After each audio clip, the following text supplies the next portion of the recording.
Welcome to Positive Atheism English channel. Today I am going to read out the book Why I Am an Atheist, one of a series of lectures delivered by MADALYN Murray O'Hare, an American activist. In continuation from the third episode, now we shall move on to the fourth episode. But let's go back to materialism now. Materialism liberates us by teaching us not to hope for heaven beyond the grave, not to hope for happiness in death, but rather to prize life on earth and strive always to improve it. Materialism restores to man his dignity and his intellectual integrity. Man is capable of mastering the forces of nature. Man is capable of creating a social system based on reason and justice. Materialism's faith is in man and man's ability to transform the world by its own efforts. This is a philosophy in every essence life asserting. It considers the struggle for progress as a moral obligation and impossible without noble ideals that inspire man to struggle and bold creative work. But then you say to us, we thought that materialism was the accumulation of material goods and the practice of hedonism, that is, just getting pleasure out of life, and this was the sole objective of life of a materialist.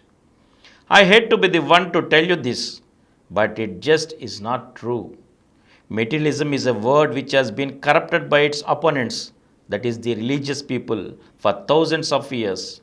In ancient Greece, the reactionary aristocrats destroyed the works of materialist philosopher Democritus, who rejected divine intervention in nature and in human affairs. Another materialist philosopher, Anaxagoras, was banished from Athens as an atheist. The ancient Greek philosopher Epicurus, a disciple of Democritus and revered by the ancients for having liberated man from fear of God and for asserting the validity of science, was for 2000 years anathematized by leaders of the church who falsely depicted him as an enemy of morality and a disseminator of vice.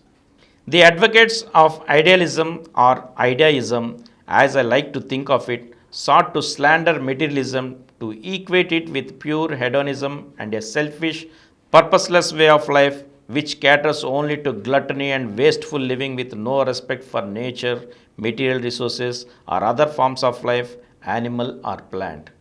Materialism, read it. You can see for yourself through all the lies which are heaped upon it to hide it. Materialism is the philosophy of life according to rational processes. The intellectual and other capacities of the individual are to be developed to the highest degree in a social system where this is encouraged. We do not have such a social system now. Well, where does man really fit into this, you say? Are you a humanist?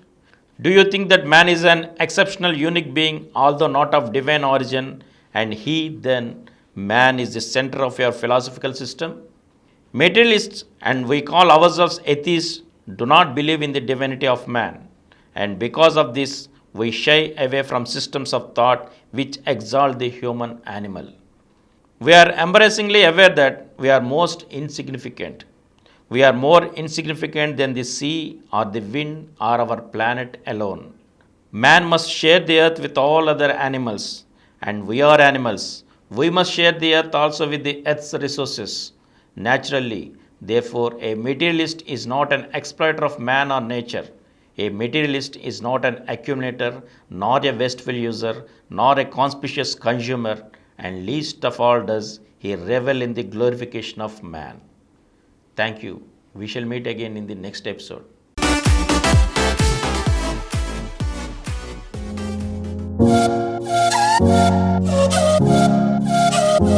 Please download Samaram multi-channel app and watch your favorite channels from your mobile. App available on Google Play Store and subscribe to the channels.